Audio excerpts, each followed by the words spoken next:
Okey.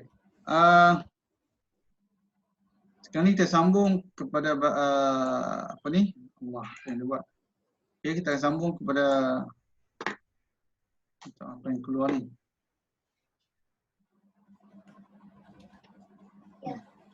Okey.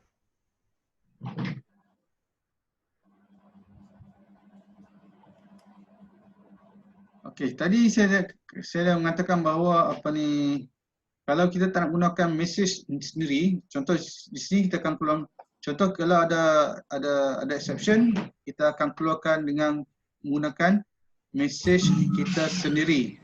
Okey, itu invalid input. Kalau kita tak nak gunakan message kita sendiri, okey, kita boleh gunakan message yang disediakan oleh Java. Okey, so kita boleh gunakan get message dan juga get dan juga print stack trace. Okay, ini get message dan juga print stack trace. Okey, di mana apa beza get message dengan print stack trace ni? So saya dah tunjuk get message dengan print stack trace ni. Ini adalah kita tengok di mana ya. Okey, ini adalah get message. Exception interact main Java util dot input mismatch exception. Ini adalah get message. Kemudian yang add ni semua, add Java util sampai add exception test, ini adalah stack trace. Okay, stack trace. Ini kalau you nak display, you boleh panggil print stack trace. Okay, print stack trace. Di mana dia? Okay, print stack trace. Ini adalah method. Kemudian kita tengok apa ni a single try cache. Okay, sekarang ni kita tengok multiple cache below, multiple cache block. Sebelum ni kita hanya gunakan satu exception. Kita gunakan satu exception untuk satu handle. Okey, satu handle. Okey, sekarang ni bagaimana kita nak buat lebih daripada satu exception handling? Okay, bagaimana kita nak handle exception lebih daripada satu? So that's why kita gunakan multiple cache blocks. Okay. A single try cache statement can include multiple cache blocks. Okay, one for each type of exception. Okay, one for each type of exception. Ini yang kita boleh guna lah. Okay, contoh you boleh letak. Okay, you boleh letak contoh di sini you letak dua cache. Okay, so contoh sini apa yang dimaksudkan di sini? Yang ni pertama adalah you nak handle exception yang berjenis number format exception. Berjenis number format exception. Kita cuba tengok number format exception tu bagaimana. Sekarang ni ada dua exception contoh. Ini ada dua exception. 1, 2. Exception ni adalah berkaitan dengan input mismatch. Input mismatch. Katakan sini kita nak user masukkan integer. Tapi kalau user masuk selain daripada integer data value, so dia akan cache di sini. Dia akan tangkap di sini. Kalau exception di sini berlaku, so dia akan cache di sini. Ini pula apa ni? Apa yang dimaksudkan dengan get ID ni? Ini dia gunakan apa ni? Kaedah apa ni? Array. Ini ada array sebenarnya. Array list. Kalau array list dia akan gunakan get kan? Dia akan gunakan get. Ini adalah array list. Okey.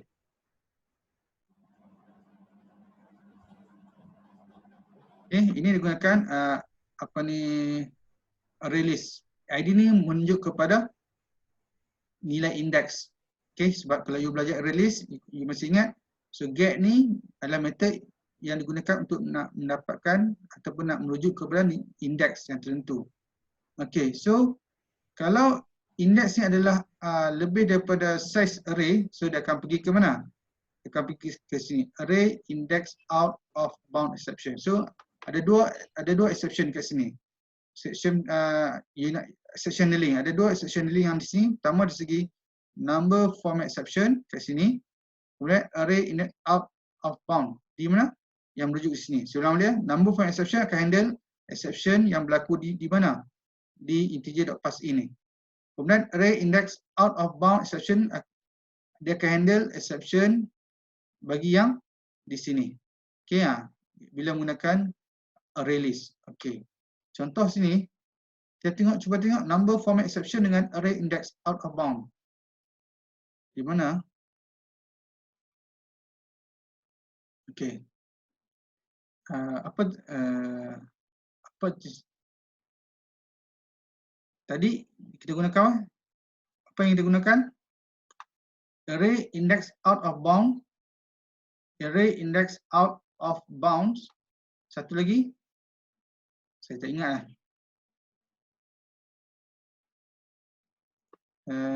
Kat mana dia? Okay, number format. Okay, number format exception. Sebab dia akan ada satu rules. Kalau you nak gunakan lebih daripada satu cache, apa yang you perlu buat? Number format exception. Number format exception, di mana dia? Ni number format exception dengan array index of. So kita gunakan dua jenis exception. Okay, dua jenis exception. Okay, di mana input mismatch exception?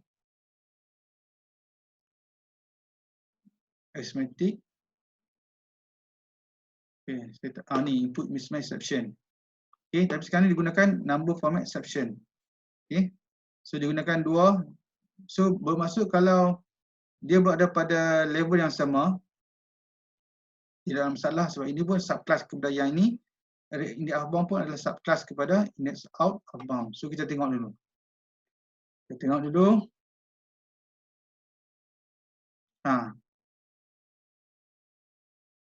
Mana dia? Okey. Kali kita sampai ke sini kan.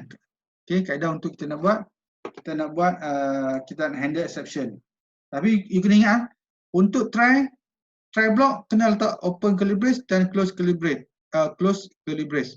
Untuk cache pun, untuk state cache pun kena letak apa ni? Kena letak open dan juga close curly brace. Kalau ada 10 cache you kena letak open dan curly brace. Dia masing-masing.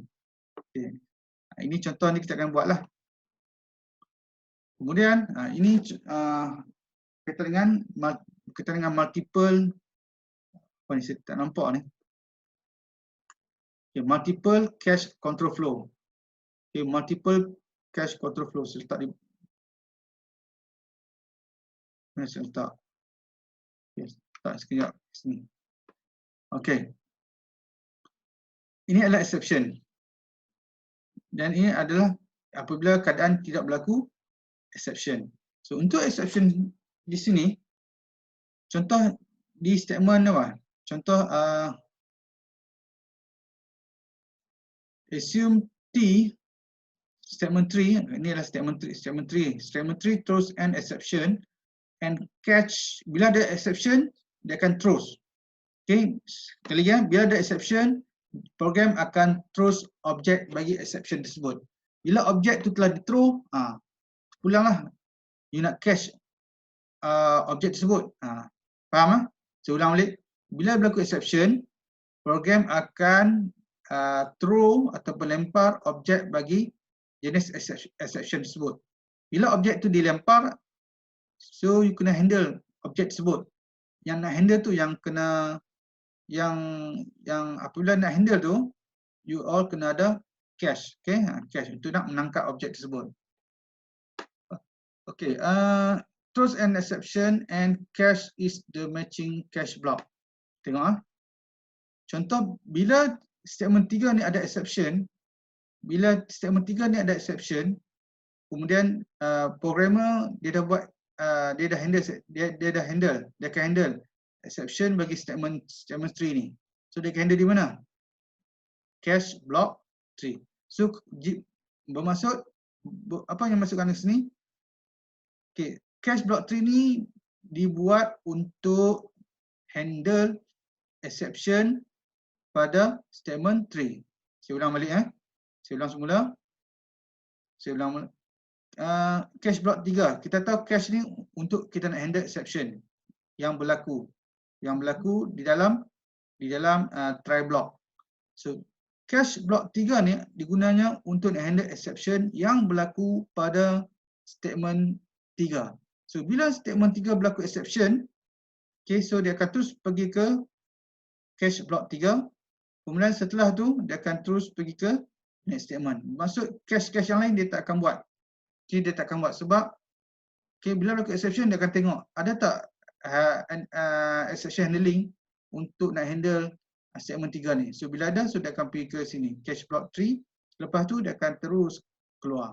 Okay, bermaksud next statement ni selepas statement cache lah. Okay. Tetapi jika tidak ada exception, so dia tak akan buat apa-apa cache. Okay, cache ni digunakan untuk nak handle exception yang berlaku di dalam statement dalam try block ni. Okay, kalau kita tengok di sini, statement 1 kalau berlaku exception pada statement 1, dia akan cache dekat block 1. Jika ada exception pada statement 2, dia akan cache pada block 2. Jika ada exception berlaku pada statement 3, so dia akan cache pada cache block 3. Kalau 4, cache block 4. So dia akan ada exception handling yang sesuai lah dengan exception yang akan dihasilkan. Okay, jika ada error. Okay, so kalau tidak ada exception, cache block tidak akan dilaksanakan dan terus ke next statement. Okay. Kemudian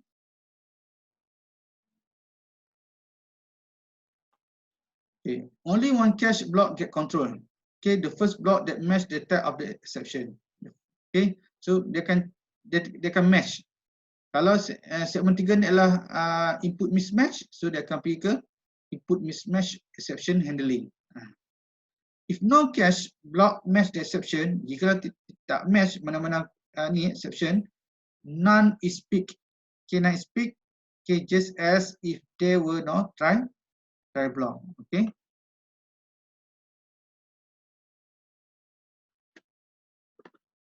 Okay, apa lagi?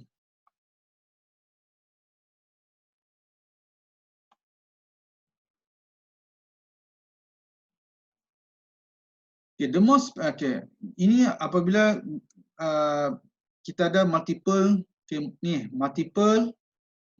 cache control flow. Okay, so ada dia punya rules dia ataupun peraturan. Okay, the most specific exception type should appear first in the structure. The most specific exception type should appear, okay, in the first structure. Specific and followed by the more general exception. Okay, maksud kena letak yang lebih spesifik terlebih dahulu. Kemudian bermaksud contohnya apa ni? Contoh cache block 1 dan cache block 2 ni. Satu ni adalah lebih spesifik daripada yang 2.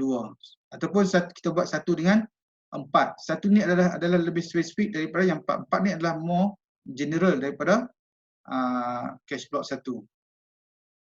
A child class should appear before any of its ancestors. Tengok, ini ada salah satu lagi rules. Pertama, more specific kena ditulis terlebih dahulu. Okay. Kemudian diikuti dengan more general.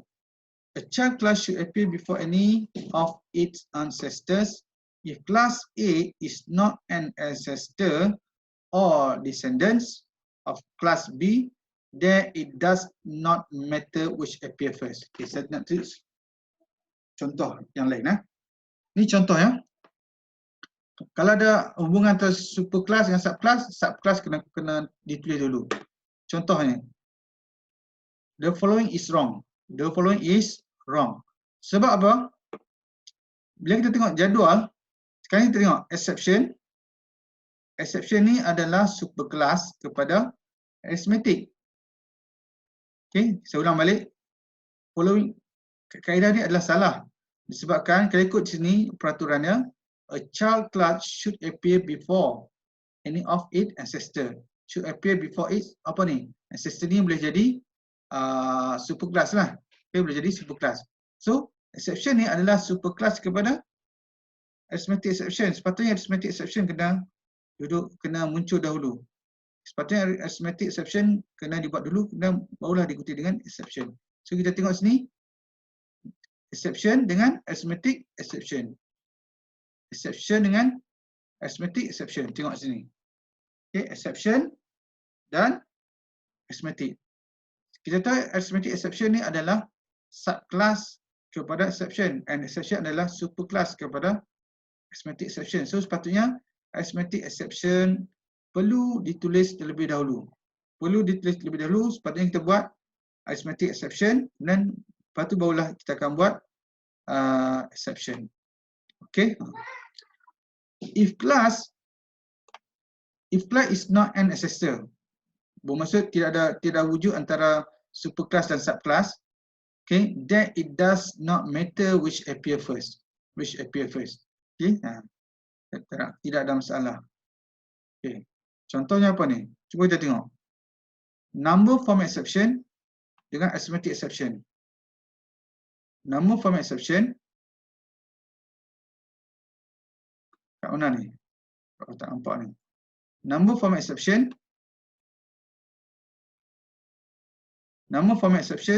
dan arithmetic exception.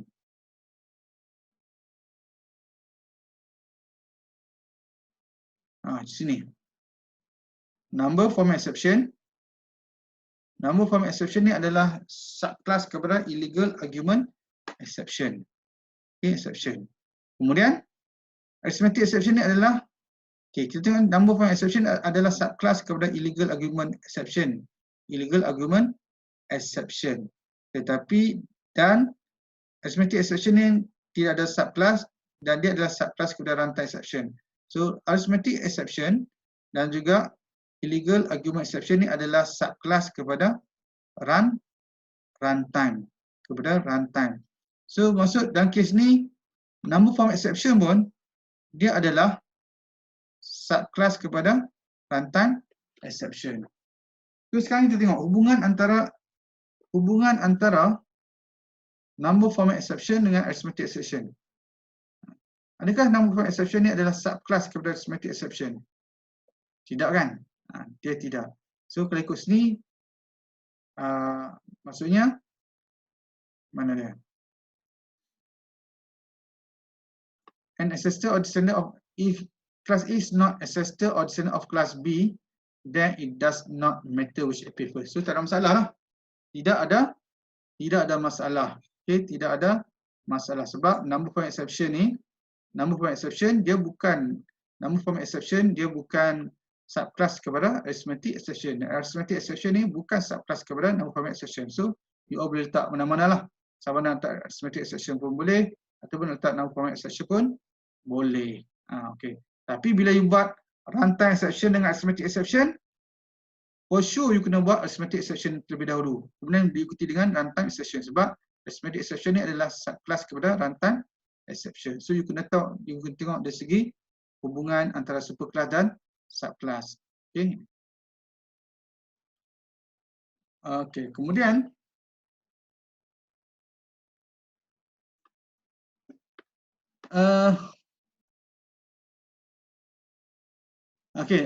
satu lagi yang kalau you all nak cakap, you all cakap je lah. Sebab saya nak hilangkan group chat ni sebab mengganggu saya untuk pengajaran. Saya hanya enable untuk nak approve jika ada orang masuk lagi lah. Okay, senang sikit, saya nak ubah sana ubah sini. Senang. Okay. The final block. There are situations where we need to take certain argument, certain action regardless of whether an exception is thrown or not. Apa maksudnya? Finally ni, kita akan tengoklah sini. We place statements that must be executed regardless of exception in the finally block. Ini adalah finally. Finally adalah option. Okay, bukan benda yang wajib finally ni. Okay, you nak letak finally boleh, tak nak letak finally pun boleh. Tetapi apabila you letak finally statement ataupun finally block ni, statement di dalam finally block akan dilaksanakan sama ada berlaku exception ataupun tidak ada exception. Okay, finally tetap akan dilaksanakan. Nama pun finally, akhirnya. Okay, finally akan tetap dilaksanakan walaupun ada exception ataupun tidak ada exception. Okay, so kita berhenti dalam 5 second, 10 second.